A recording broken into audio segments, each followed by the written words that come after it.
Breaking news చూస్తున్నాం. తెలంగాణ బడ్జెట్పై కాంగ్రెస్ సర్కార్ ఫోకస్ పెట్టింది.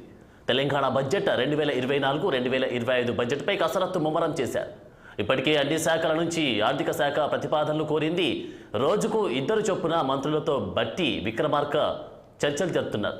6 గ్యారంటీలు, ఎన్నికల హామీల అమలుకు పద్దు కేటాయించలపై చర్చలు జరుపుతున్నారు. అధికారంలోకి వచ్చిన తర్వాత తొలిసారి బడ్జెట్ను ప్రవేశపెట్టబోతుంది.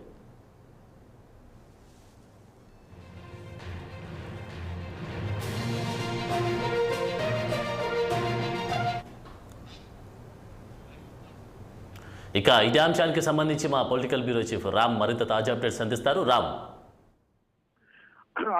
కాంగ్రెస్ పార్టీ ప్రభుత్వం అధికారంలోకి వచ్చాక మొదటిసారి బడ్జెట్ సమావేశాలకు సిద్ధమవుతుంది. ఈ నేపథ్యంలోనే ముఖ్యమంత్రి రేవంత్ రెడ్డి ఇప్పటికే పలు కీలక శాఖల అధికారులతో ఒక రోజంతా సమీక్ష సమావేశాలు జరిపారు. వాస్తవానికి దగ్గరగా బడ్జెట్ రూపకల్పన ఉండాలని చెప్పి ఆదేశాలు ఇవ్వడం జరిగింది. అందులో భాగంగానే ఈ నెల 12వ తేదీ లోపు నివేదికలు కూడా ఆయా శాఖల ముఖ్య శాఖల కార్యదర్శులకు ప్రభుత్వం ఆదేశాలు ఇచ్చిన నేపథ్యంలో ఇప్పటికే నివేదికలు ఇవ్వడం జరిగింది. ఆర్థిక శాఖ ముఖ్య కార్యదర్శి రామకృష్ణారావు అందరూ కూడా ఇప్పటికే చర్చించడం జరిగింది. అయితే ఈ నెల 31న కేంద్ర బడ్జెట్ సమావేశాలు ప్రారంభమవుతున్నాయి. ఫిబ్రవరి 1న కేంద్రంలో ఆర్థిక శాఖ మంత్రి నిర్మలా సీతారామన్ బడ్జెట్ ప్రవేశపెడుతుంది. ఆ బడ్జెట్ సందర్భంగా తెలంగాణ రాష్ట్రానికి ఏ రంగాలకు నిధులు సంబంధించిన విషయంలో ఎన్ని నిధులు వస్తాయి ఏంటనే దానిపైన మళ్ళీ అధ్యయనం చేసి రాష్ట్ర బడ్జెట్ సమావేశాలు పెట్టాలి. అంటే కేంద్రంలో ఈసారి ఓట్ ఆన్ అకౌంట్ బడ్జెట్ సమావేశాలు కాబట్టి రాష్ట్రానికి రావాల్సిన నిధుల విషయంలో కూడా కొంత ఇబ్బంది అవుతుందని చెప్పి తెలుస్తా ఉంది. తెలంగాణ రాష్ట్రం కూడా కసరత్తు చేస్తా ఉంది. 2024-25 బడ్జెట్ సంబంధించి కసరత్తు ముమ్మరం చేసింది. ఇప్పటికే నివేదికలు వచ్చిన వివిధ శాఖల నుంచి ప్రతిపాదనలు వచ్చిన నేపథ్యంలో నెల్లూరు నుంచి శాఖ డిప్యూటీ సీఎం ఆర్థిక శాఖ మంత్రి బట్టి విక్రమార్క రోజుకు 2 మంత్రుల చొప్పున వరుస భేటీలు అవుతున్నారు. మంత్రులతో కూడా వారు కేటాయించిన శాఖలకు సంబంధించిన విషయంలో బడ్జెట్ రూపకల్పన కూడా చేయనున్నారు. ఎందుకంటే ముఖ్యమంత్రి రేవంత్ రెడ్డి వాస్తవానికి దగ్గరగా బడ్జెట్ ఉండాలి కాబట్టి అది ఖర్చు ఎంత, వచ్చే బడ్జెట్ ఎంత అనేది చేయాలి. ఎందుకంటే గత సంవత్సరం బీఆర్ఎస్ ప్రభుత్వం అధికారంలో ఉన్నప్పుడు 2,90,000 కోట్ల సంవత్సరం బడ్జెట్ ప్రవేశపెట్టింది.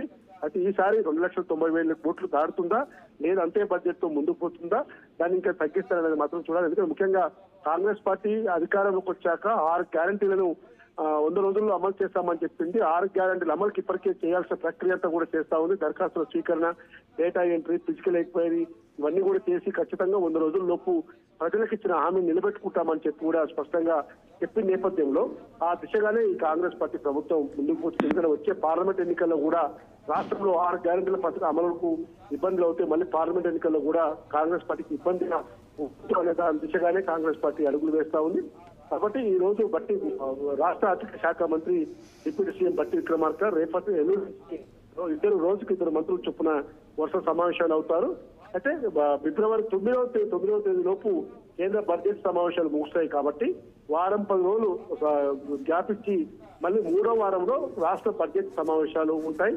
ఇక్కడ పార్లమెంట్ ఎన్నికల నేపథ్యంలో ఈ బడ్జెట్ సమావేశాలు కాబట్టి రాష్ట్రంలో కూడా బడ్జెట్ సమావేశాలు ఉంటాయా లేదా ఓట్ ఆన్ అకౌంట్ బడ్జెట్ ఉంటాయనే దానిపైన కూడా ఈ కసరత్తులో తెలుస్తా ఉంది. Anand, thank you Ram.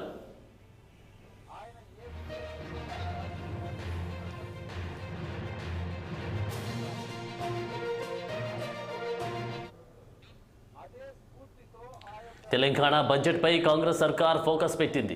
Telangana budget 2024-25 బడ్జెట్పై కసరత్తు ముమ్మరం చేశారు. ఇప్పటికే అన్ని శాఖల నుంచి ఆర్థిక శాఖ ప్రతిపాదనలు కోరింది.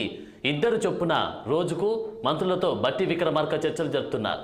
6 గ్యారంటీలు, ఎన్నికల హామీల అమలుకు పద్దు కేటాయింపులపై చర్చిస్తున్నారు. అధికారంలోకి వచ్చిన తర్వాత తొలిసారి బడ్జెట్ను ప్రవేశపెట్టబోతుంది.